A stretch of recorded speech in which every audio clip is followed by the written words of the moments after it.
format is weird.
Well, I have never had so many computer glitches as I've had on this particular device.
All right, this is actually going to work.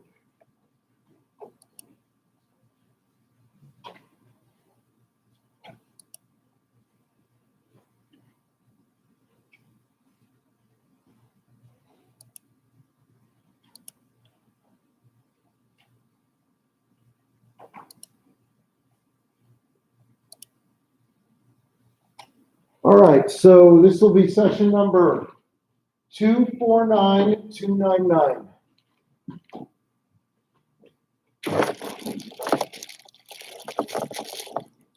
That's 249299.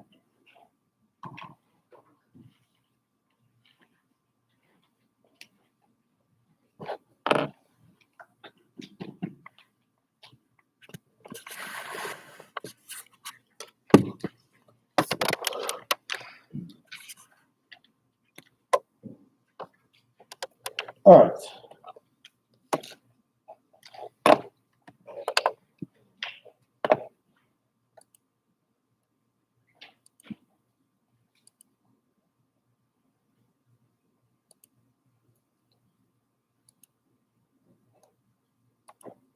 All right, so today we are going to talk about chapter 4, the first sections on proper argumentation, ideal arguments, and especially focusing on some common informal fallacies. So this is, to make a long story short, this is the what not to do class of this course. What's fun about this is two things. One, this is extraordinarily practical, and two, many of the fallacies, when examined, can actually be quite fun. But this is extraordinarily practical. Many sort of unscrupulous sales techniques rely on fallacies. Many political appeals by all sides are based on fallacies. Many everyday social media type reasoning indulges in the fallacies. We talked about these 7 attributes of ideal arguments last time. We want arguments that are properly structured, which is to say they're either deductively valid or inductively strong. We want arguments ideally to have all true premises. We want clarity in language. We want to avoid circularity. We want to avoid ambiguities in meaning. We want to avoid overly positive and negative language. We want to use neutral language. And of course, we want arguments that are actually relevant to the issues at hand.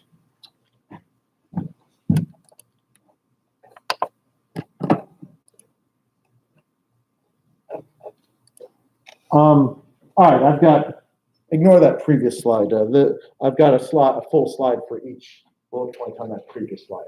All right, so let's talk a little bit about circular arguments. Essentially, just as there's a problem with circular definitions, there is a problem with circular arguments.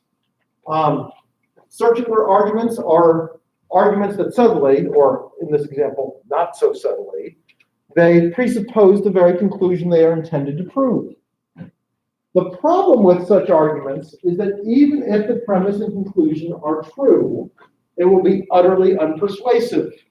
In other words, anyone who is inclined to question the conclusion will automatically reject the premise that the conclusion is supposedly based on. So either the person already agrees with both premise and conclusion, and the argument is completely unnecessary, or the person you're having the discussion with will reject both premise and conclusion, and the argument won't help at all. So here's a classic example. If you say the 1927 Yankees are the best baseball team in history, therefore the Yankees, the 1927 Yankees, are better than every other baseball team. Well, guess what? I mean, shocking, right? I mean, if you believe the premise, you already believe the conclusion, and if you don't believe the conclusion, adding the premise won't help. So it's a circular argument. It doesn't really add anything. To what somebody might possibly believe. There are circular arguments that are more subtle than this, but often when we're giving the paradigm examples, we use unsubtle versions so that you can see sort of blatantly what's wrong with it. All right, so that's the circular argument. All right, fallacy of ambiguity, or what is called equivocation. We talked about ambiguous language, and we gave a ton of attention last chapter on keeping our definitions straight. So a argument that commits the fallacy of ambiguity or equivocation is an argument that relies on 2 different senses of the same word. Therefore, the definition is ambiguous. So if we say premise, the 1927 Yankees are the best in history, and we move to the conclusion, therefore the 1927 Yankees are better people than Mother Teresa, Bono, Gandhi, Martin Luther King, insert the moral exemplar of your choice. That is an example of the fallacy of ambiguity. Why? Because we are using 2 different definitions for what it means to be the best. The word good or best is ambiguous unless you add a clear reference which sense of goodness or best you're referring to. So in the premise, when we say something like the 1927 Yankees are the best, what do we mean by that? They are best in what respect or regard? Better than any other baseball team. Well, yeah, we're talking about best in terms of sports ability. The same way, in the same sense, if we say Tom Brady is the greatest of all time, we don't mean he's a good person necessarily. We don't mean he's like more generous than Bill Gates or something like that. What we mean is he is great at football. So to move from sports goodness or bestness or greatness in premise 1 to sort of moral paradigm generosity, service type greatness in the conclusion, that is 2 different senses of the word best or great. So yeah, that is a classic fallacy of ambiguity. I'd encourage you to put a star next to this one, by the way, because I think a lot of students struggle with this one. And I think the reason is this. If you're struggling with what fallacy might be present in an exercise or problem, I'd encourage you to look at each word in the argument and ask yourself, is there any word here that might have two different senses of meaning that's going on, or any phrase here that might have multiple senses of meaning? Because I think I've noticed a lot of students get ambiguity fallacies incorrect. They don't recognize when meanings have shifted. All right, next, the opposition fallacy. The opposition fallacy is when you say, view X is held by socialists, communists, fundamentalists, racists, Muslims, fascists, bigots, Nazis, whoever it is that you don't like. They hold that view. Therefore, that view is wrong. Therefore, you shouldn't hold that view. So for this one, it is usually some sort of in-group discussion where there's some sort of shared enemy, perceived enemy or opponent of this in-group. And we're saying, we don't like that view. Why? That view is held by the other group. Doesn't matter what the group is. It only matters that you don't like the group. And the problem with that reasoning is this. Even if your group is generally in the right and that group is generally in the wrong, even if you are absolutely correct about that, there are probably some things that other group are actually correct about, no matter how horrible in other ways that group is. So here, there are probably things that the Nazis had right. So watch out for this kind of reasoning. Well, gee, you're suggesting that we should spend more money on schools and infrastructure. But you know who did that? The Nazis spent more money on schools and infrastructure. Therefore, you don't want to be like a Nazi. We shouldn't spend money on schools and infrastructure. You see, there are lots of things like that, you know what? They're probably, even a broken clock's right occasionally. So just because a view is held by a group that's unliked, or even objectively deplorable and horrible, it doesn't follow that the view is wrong. And if you tend to fall for such reasoning like this, I'd encourage you, be careful. I mean, there might be some hate at the bottom of your view.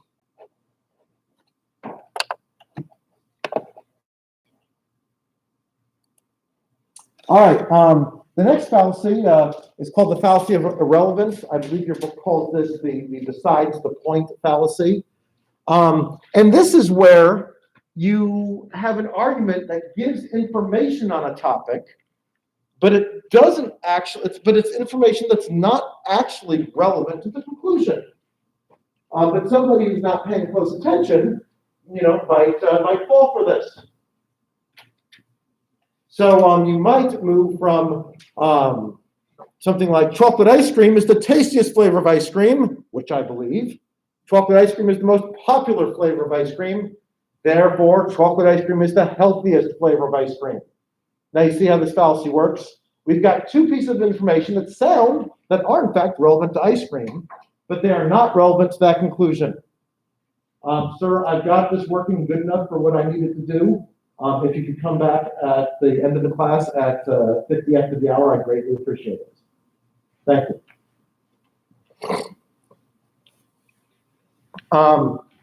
So the fallacy of irrelevance is besides the point.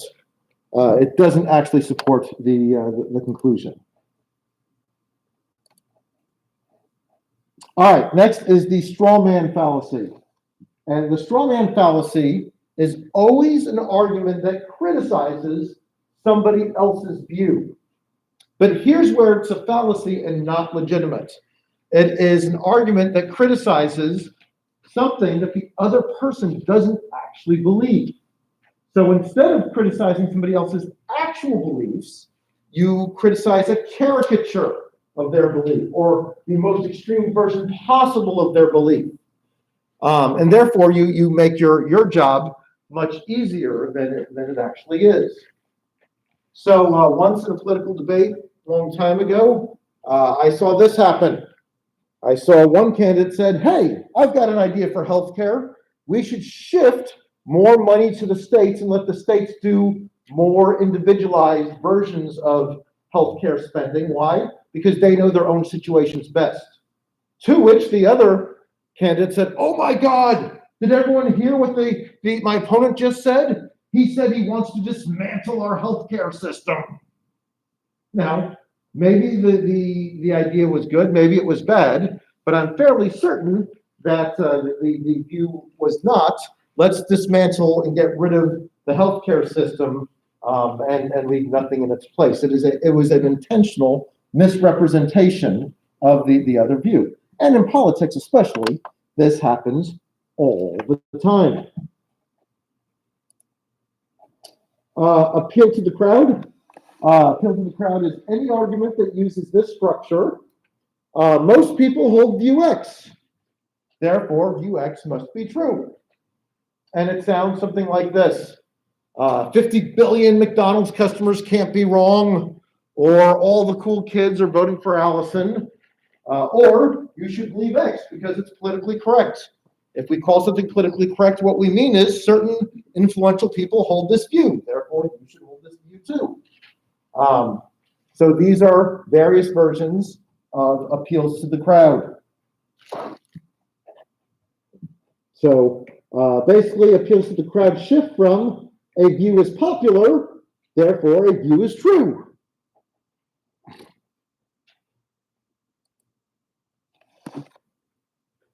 All right, now we have the genetic fallacy. The genetic fallacy is where we try to claim a view is false because I can tell you a story, perhaps a correct story, about how you came to hold the view. But you see, that provides no evidence against the view itself. All it does is change the topic from whether or not the view is true to something different, a different topic. You hold this view you came to hold this view in certain ways. So here's a premise. Premise probably true. Most of us believe the races and sexes are equal. And if we don't, I wouldn't say it out loud. Most of us believe the races and sexes are equal. Why? Because we live in an egalitarian society that indoctrinates us with that belief from the time we're very young. So we don't really get to debate about it or think about it. Your cartoons from the time you were 5 or 3, communicated egalitarian ideas. Premise 1 is probably true. So somebody might illegitimately move from that premise, which is plausibly true, to this false conclusion. Therefore, I've proven that the races and sexes aren't equal. See, premise 1 is nothing to do with whether or not the conclusion is true. It's just a story about how maybe you came to hold those views.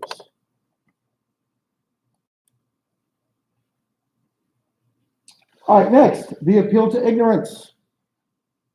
Now, people get confused about the word ignorance.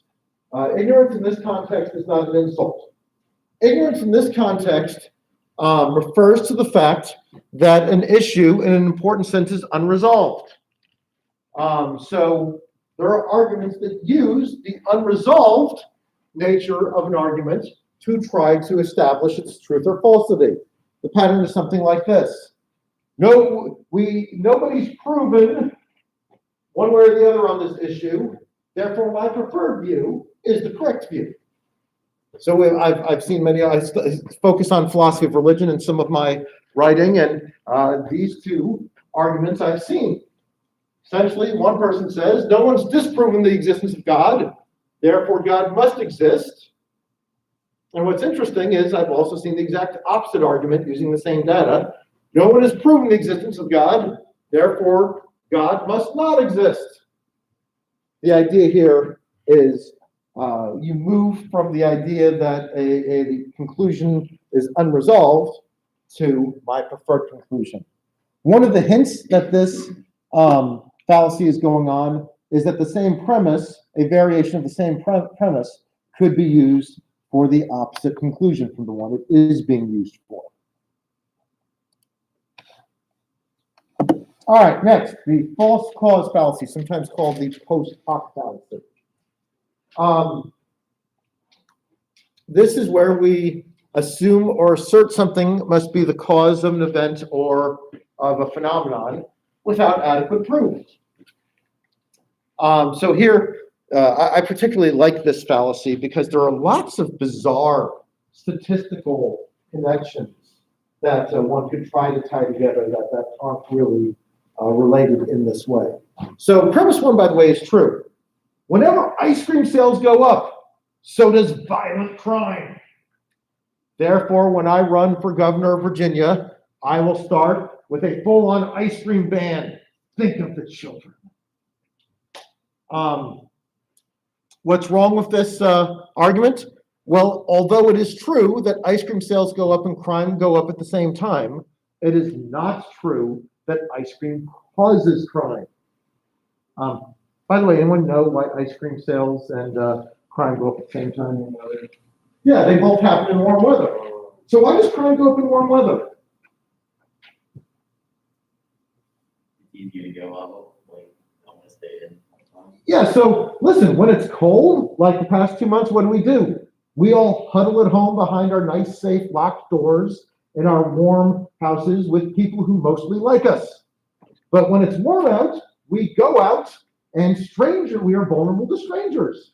And we interact with people we don't know as much, and we take moderately more risky behavior. Also, the criminals don't like to go out when it's cold because they get cold too. So sometimes it's literally too cold to go out and commit crime. But when it's warm, you can go out, your potential victims can go out, and you can go do a mugging. But if it's really cold, there's fewer victims out to mug, and you don't really feel like being outside either. And of course, ice cream goes up when it's warm. Why? Well, because it's hot and you want something nice and cold to eat. And there's lots of statistical connections that probably have nothing to do with each other. This phenomenon is sometimes described as correlation is not the same as causation. One of my favorite TV characters, Michael Scott from The Office, often commits false cause fallacies.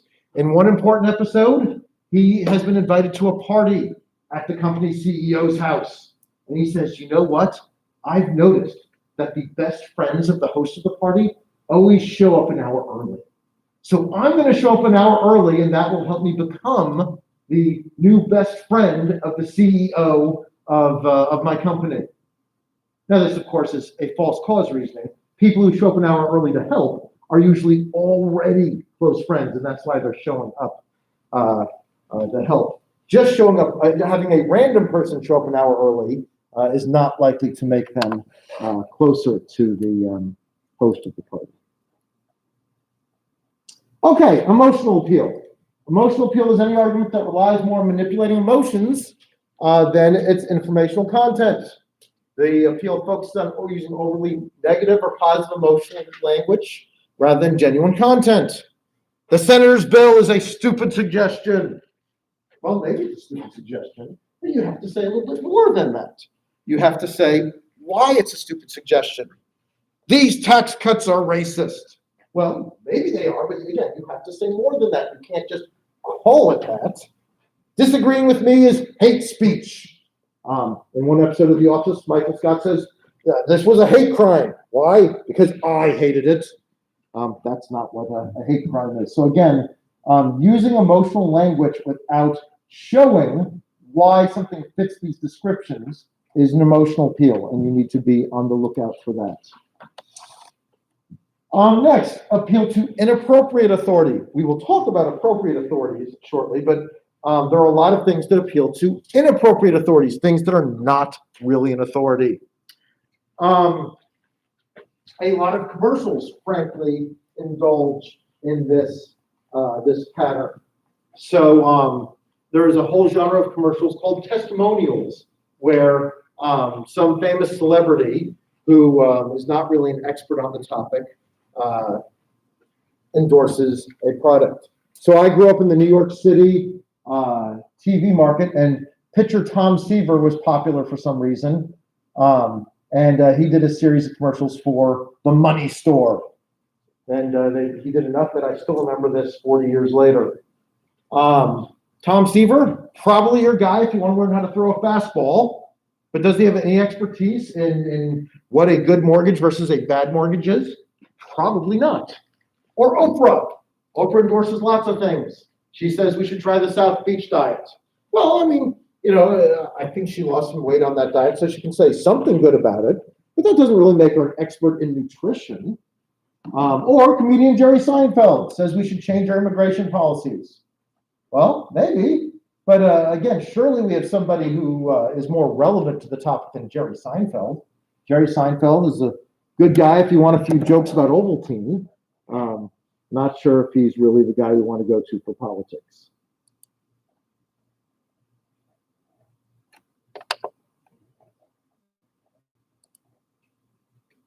All right, so this is what a proper appeal to authority looks like. Expert X views A as true. Expert X is a genuine authority on the subject. By the way, watch out for people who rely on titles. Just because somebody is a professor or doctor doesn't mean they're actually an expert on every topic, despite the fact that I would love to present myself as an expert on every topic. Number 3, you want somebody who is sort of in the mainstream of the experts, where there's sort of a genuine consensus of authorities on the issue. You don't want to get the 1 in 1,000 outlier who has the minority view. And then you have to watch out for the strength of the conclusion. If 1, 2, and 3 are correct, then there is some reason to believe the view as true. Watch out for overly dogmatic conclusions here. Watch out for people who are too quick to say something like, the science is settled. It might be, but still, you have to be careful. Make sure that they're not overstating the appropriateness of the conclusion.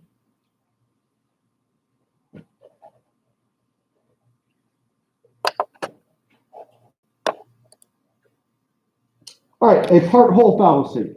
A part-whole fallacy assumes every part must share a feature held by the whole, or that the whole must share a feature held by each part.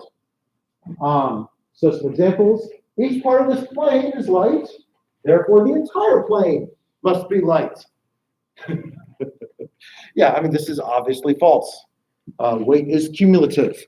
Each individual expenditure in this budget is reasonable, therefore this entire budget must be reasonable. Watch out for this reasoning. You'll overspend. Just because everything you spend money on is a great deal, doesn't mean that your entire budget is wise and well balanced. This team is great, therefore each member of the team must be great. It doesn't necessarily work that way. Sometimes even the best team has 1 or 2 members that are just sort of average good rather than absolutely great. Ad hominem. Ad hominem fallacy is where we change the subject from the issue at hand to the character of the person making the suggestion. So let's say I claim Senator X is an adulterous liar, therefore we should reject Senator X's tax proposals. Well, maybe the premise is true, but that doesn't have much to do with the conclusion. We can analyze the tax proposals apart from the character of the person giving the proposals. In a certain way, this is the same, a variation of the same fallacy of the inappropriate expert. Just because we think somebody has certain expertise or certain bad character, the truth of the proposal isn't connected to somebody's good or bad character. All right, pro-con. Pro-con is where we are making an argument. In reality, the argument, the proposed course of action or the proposed political position has both good points and bad points, both advantages and disadvantages. But we only attend to either the pros or the cons. So let's say, my favorite example of this is, let's say I want to sell you insulation. And I can say, look, I've got this stuff. It's really good at insulating. It'll keep your house warm. It's low cost. It's lightweight. It's great stuff. What's this stuff called? Asbestos. And if you breathe it in, it will kill you. So if I am committing the pro-con fallacy, I will just tell you the pros, the good points, and I'll leave out the potential con. And again, that is a very common way of arguing in politics. I would say for every proposal, if you've heard a bunch of pros, you should ask, what are the drawbacks? Because if something was all pros, people would have already done it. It wouldn't be controversial. Yes? So when you say about like this logic, like the rhetoric of like APHIS and EPHIS, or are you handling it? In general, we are distrustful of surely passionate arguments. And again, it's not that it's invalid in itself, but it's invalid by itself. We need some logos. We need some content. Okay, next, the black and white or false dilemma fallacy. What makes this a fallacy is this. It's where, in reality, there are many options, but I portray it to you as if there's only two options. The option I want to do and some really stupid option.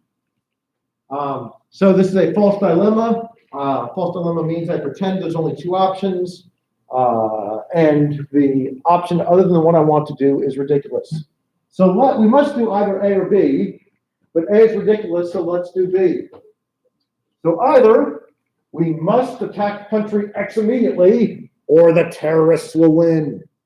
Well, obviously nobody wants the terrorists to win. So by this argument, we should attack country X immediately. It's a fallacy. Why is it a fallacy? Well, because there's probably like 20 things we could do. We could just do sanctions on country X. We could engage in diplomacy. We could issue threats. I mean, there's probably, a range of things that one can do. So again, watch out for the either one option or the other option reasoning if there are in fact more than two options.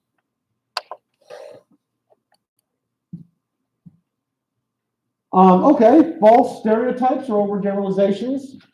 This is where we assume all members of a group share the traits of a few, or frankly, even the traits of the majority. And stereotyping, it can be, it can be either positive or negative stereotyping. So someone might claim all members of race X are criminals, or members of all race X are good at math. In either case, these are both sort of bad reasoning. Or all religious people are irrational, or all religious people are kind. Or all capitalists are heartless and uncaring, or all capitalists are hardworking. Again, when we use a one-size-fits-all depiction of groups, we will almost always get it incorrect. Furthermore, there's something that happens in the way people rationalize things. Once you hold a stereotype, often you only notice examples that reinforce your already existing stereotype. So watch out for this.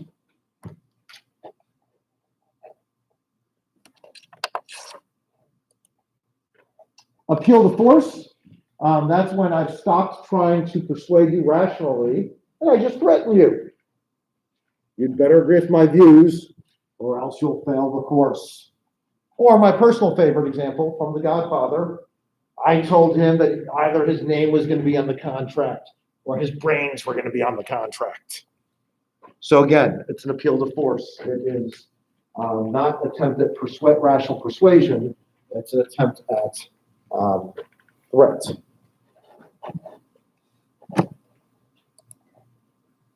All right, finally, what is called the complex question or trick question. A complex question or trick question fallacy works like this. It is any question where either a straightforward yes or a straightforward no answer implies something really negative. So the classic example is, do you still beat your wife? Well, you certainly don't want to say yes, but what happens if you say no? If you say no, you imply until very recently you were guilty of domestic abuse. Or my personal favorite, you only seem like an idiot. You don't want to say yes, because that means I seem like an idiot. But you don't want to say no either, because no means I don't just seem like an idiot, I actually am an idiot. So again, either way, either straightforward yes or no gets you in trouble. And that's what makes it a complex trick question. As an aside, this is also why, here, I'm going to give you some free legal advice. I'm not your lawyer. This is why you never talk to the police without a lawyer present. They are very, very, very good and experienced at asking trick questions. And if you say the wrong thing, you can implicate yourself, and that'd be really bad. I encourage you, do not waive your Fifth Amendment rights. All right, let's get some practice in here.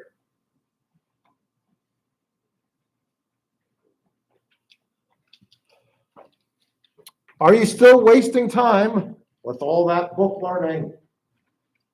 What is wrong with this kind of argumentation?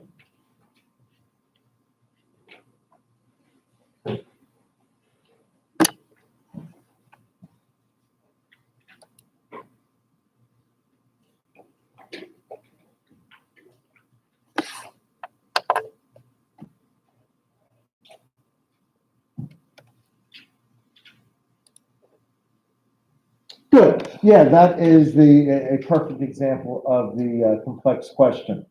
You don't want to say yes because you think you're wasting your time. But also, if you say no, you still, but basically the question has built into it a false claim that you're not addressing. And that is a common pattern with the trick question.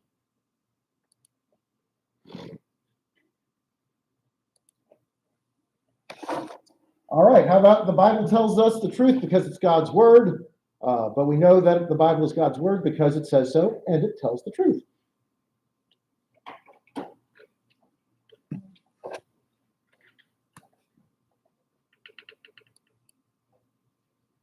Yeah, that's standard circular reasoning.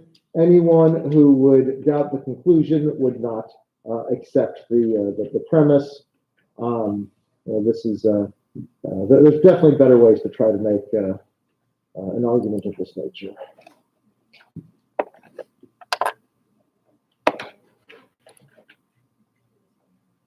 You should vote for this candidate because she's intelligent and has much experience in politics.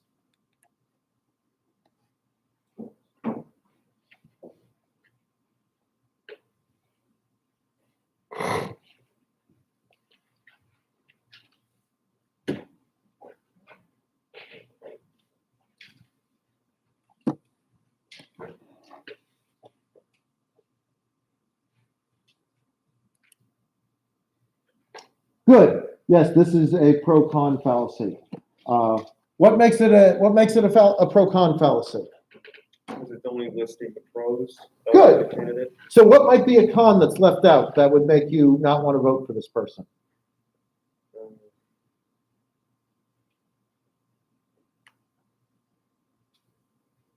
At least support drug trafficking, I don't know. Well, no, something like that. So look, this candidate's intelligent, has a lot of experience, and they will push for policies that you hate, right?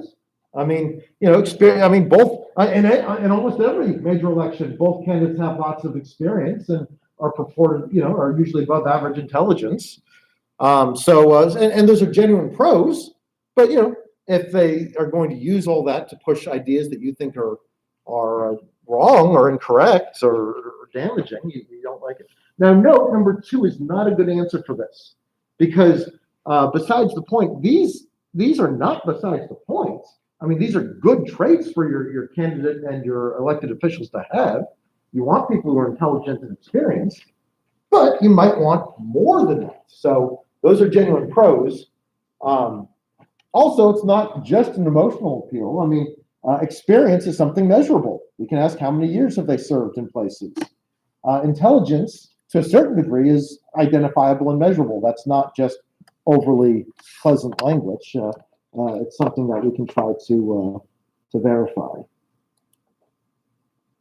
All right. The ERA, Equal Rights Amendment, was foolish because its feminist sponsors were nothing but brawless bubbleheads.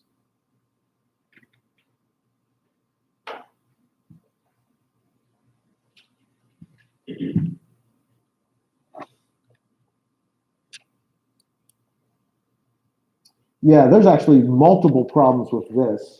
I would probably say ad hominem. I mean, there's definitely some built-in ad hominems. There's stereotyping with a group indexed. It's not really genetic. Genetic is if we said people believe this for this reason.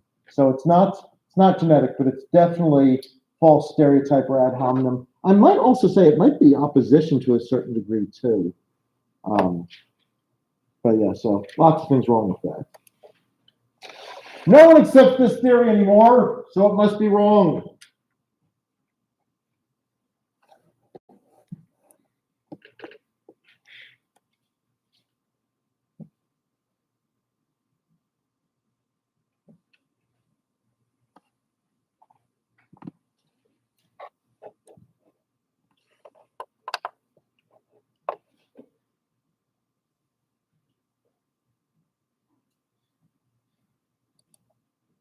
Good, yeah, this is textbook appeal to the crowd. An idea is unpopular, so it must be incorrect. Either you favor a massive arms buildup, or you aren't a patriotic American.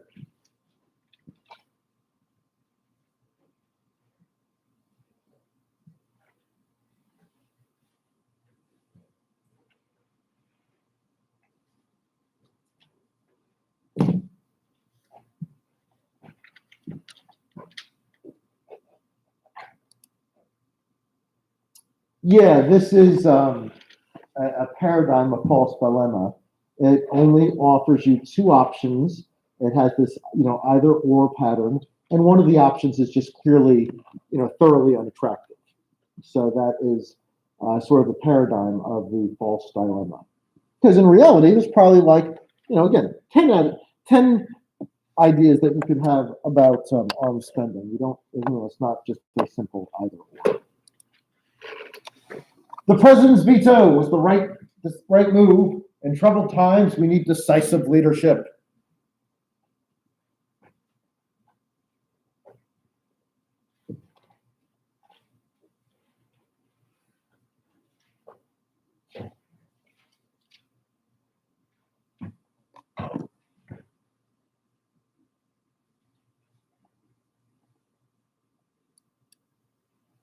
Good. Yes, this is a sort of classic emotional appeal.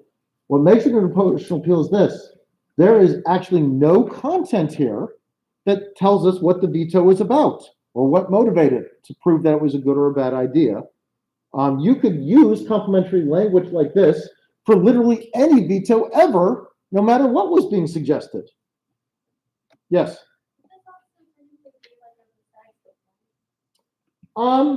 I don't know if it's besides the point because clear leadership is a good thing in general. So there's something good about decisiveness, but yeah. So I wouldn't say it's besides the point, but yeah. But the whole power of this language is the emotion, the overly positive language. I'd also point out this can't be a straw man. Here's why it can't be a straw man. A straw man is always a criticism of a view. So this is not criticizing a view, so it can't be a straw man. And it's a criticism based upon a misrepresentation of the view. Each member of this team is unbeatable, so this team must be unbeatable.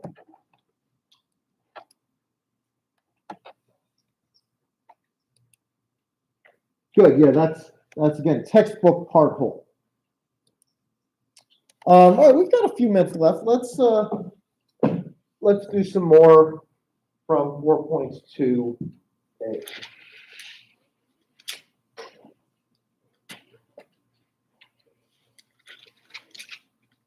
All right, I'm doing 9 and 4.2a. My doctor told me to lose weight and give up smoking, but she's an overweight smoker herself, so I can safely ignore her advice. Which fallacy is that? Yes, sir. Right.